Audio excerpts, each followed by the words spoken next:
السلام عليكم ورحمة الله وبركاته. يا أيها الذين آمنوا اتقوا الله وقولوا قولا سديدا يصلح لكم أعمالكم ويغفر لكم ذنوبكم ومن يطع الله ورسوله فقد فاز فوزا عظيما. அன்புள்ள என் சகோதரிகளே, அல்லாஹ் கூறுகிறான், இன்ன ஷிர்க லல்முன் அலீம், நிச்சயமாக இறைவனுக்கு இணை ஏற்படுத்துவது மாபெரும் அநீதியாகும். இது அல்லாஹ் குரான்ல 31வது அத்தியாயத்துல 13வது வசனமா சொல்றோம். அப்போ நம்ம பாவங்களையே பெரிய பாவமா எது பார்க்கிறோம்னா ஷிர்க், இணை வைக்கிறது, அல்லாஹுக்கு இணை வைக்கிறது தான் பாவங்களிலேயே தலையாய பாவமா இருக்கு. கொலை, கொள்ளை, வட்டி, விபச்சாரம், களவு, மோசடி அப்படிங்கிற எல்லா பாவத்தையும் விட தலையாய பெரிய பாவமா இருக்கு இந்த ஷிர்க். இந்த ஷிர்க் செய்யறவங்க அல்லாஹ் கூறுகிறான், மறுமையில அவங்களுக்கு சொர்க்கத்தை அல்லாஹ் ஹராம் தடையாக்கிட்டான். அவங்க போகிற இடம் நரகம் தான். அவங்களுக்கு உதவி செய்யறவங்களும் யாருமே கிடையாது அப்படின்னு அல்லாஹ் சொல்றான். ஒரு மனிதர் எவ்வளவு தவறு செஞ்சாலும் அதை அல்லாஹ் நாடினா அவங்க இறந்ததுக்கு அப்புறம் அல்லாஹ் மன்னிப்பான்.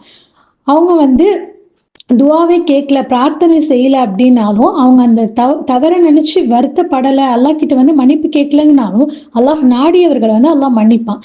ஆனா ஷிர்கோடு ஒரு மனிதன் மரணிக்கிறான் அப்படின்னா அவன் தங்குற இடம் நிரந்தர நரகம் தானே அல்லாஹ் சொல்றான். அல்லாஹ் கூறுகிறான், எல்லா தூதர்களுமே அவங்களுடைய சமுதாயத்திற்கு ஒரு விஷயத்தை போதிப்பதற்காக, பிரச்சாரம் செய்யறதுக்காக தான் வந்தாங்க. அல்லாஹ்வை மட்டுமே நீங்கள் வணங்குங்கள், ஷைத்தான்களை விட்டும் நீங்கள் விலகிக் கொள்ளுங்கள் என்று போதிப்பதற்காகவே நமது தூதரை நாம் அனுப்பி வைத்தோம்னு அல்லாஹ் சொல்றான். அல் குரான்ல 16வது அத்தியாயத்துல 36வது வசனமா இருக்கு. இன்னும் நூஹ் நபி, சாலிஹ் நபி, ஹூத், ஷுஐப், இப்ராஹிம் அலை எல்லாருமே அவங்களோட சமூகத்தாருக்கு அல்லாஹ் ஒருவன் தான் வணக்கத்திற்குரியவன், அவனை மட்டும்தான் வணங்கணும்னு சொல்றான்.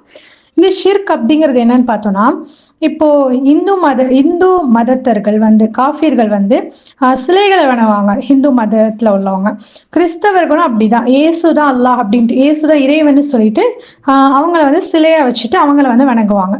முஸ்லீம்களில் இருந்து கொண்டும் சிலவர் ஷிர்க் விஷயங்களை செய்யறாங்க. காலில் கையில கயிறு கட்டிக்கிறது, தர்கால போய் வழிபடுறது, அவங்க கிட்ட போய் துவாக்கள் கேட்டு தமக்கு தேவையான விஷயங்களை சொல்லி பிரார்த்திக்கிறது. இன்னும் சில பேர் நாங்க அவங்க கிட்ட பிரார்த்திக்கல, அல்லாவுக்கும் எங்களுக்கும் நாங்க பாவமான செயலை செய்யறதுனால அல்லாஹ் கிட்ட எங்களால நேரடி தொடர்பு வச்சுக்க முடியாது, இவங்க எங்க கிட்ட அல்லாஹ்க்கு பரிந்துரை செய்வான்னு சொல்றாங்க. ஆனா அல்லாஹ் என்ன சொல்றான், உங்களுக்கு சமீபத்துலதான் நான் இருக்கேன், நீங்க ஏகிட்ட பிரார்த்திங்க அப்படின்ட்டு நேரடியா அல்லாஹ் பிரார்த்திக்க சொல்றான். நம்ம அல்லாஹ் கிட்ட பிரார்த்திக்கிறதுக்கு, அவங்க கிட்ட நம்ம கேட்கறதுக்கு, உதவி கேட்கறதுக்கோ, எந்த விஷயம் நம்ம செய்யணும்னாலோ அதுக்கு எந்த இடைத்திடகர்களும் நம்ம வச்சுக்க தேவை கிடையாது. இன்னும் அல்லாஹ் சொல்றான், மறுமை நாள் வரை அழைத்தாலும் தனக்கு பதில் கொடுக்க முடியாத அல்லாதவர்களை அழைப்பவனை விட வழிகிட்டவன் யார்? அவர்களோ தங்களை அழைப்பதையே அறியாதவர்களாக இருக்கின்றனர். மேலும் மனிதர்கள் ஒன்று கூட்டப்படும் மறுமை நாளில் இவர்கள் அவர்களுடைய பகைவர்களாக இருப்பார்கள். அவர்கள் தங்களை வழிபட்டு கொண்டிருந்ததையும் நிராகரித்து விடுவார்கள்னு அல்லாஹ் சொல்றான். இத 46வது அத்தியாயத்துல 5வது 6வது வசனமா இருக்கு. அப்போ மறுமை நாள் வரைக்கும் நம்ம கபரில போய் அவங்க கிட்ட நம்ம என்ன தேவை கேட்டாலும் அதை அவங்களுக்கு காதலே விழுவாது, அது அவங்களுக்கு செவி கேட்கவே கேட்காது. அந்த பிரார்த்திக்கிறான்ல அந்த வழிகட்டவனை விட வேற யார் இருப்பா? அவங்க அந்த கபரில இருக்கிறவங்களும் இவங்க நம்மளதான் சொல்றாங்கிறத அறியாதவங்களா இருப்பாங்களாம். இன்னும் மனிதர்கள்லாம் இருக்கக்கூடிய அந்த கியாமத் நாள்ல, மறுமை நாள்ல இவங்க அவங்களுக்கு பகைவர்களா இருப்பாங்க.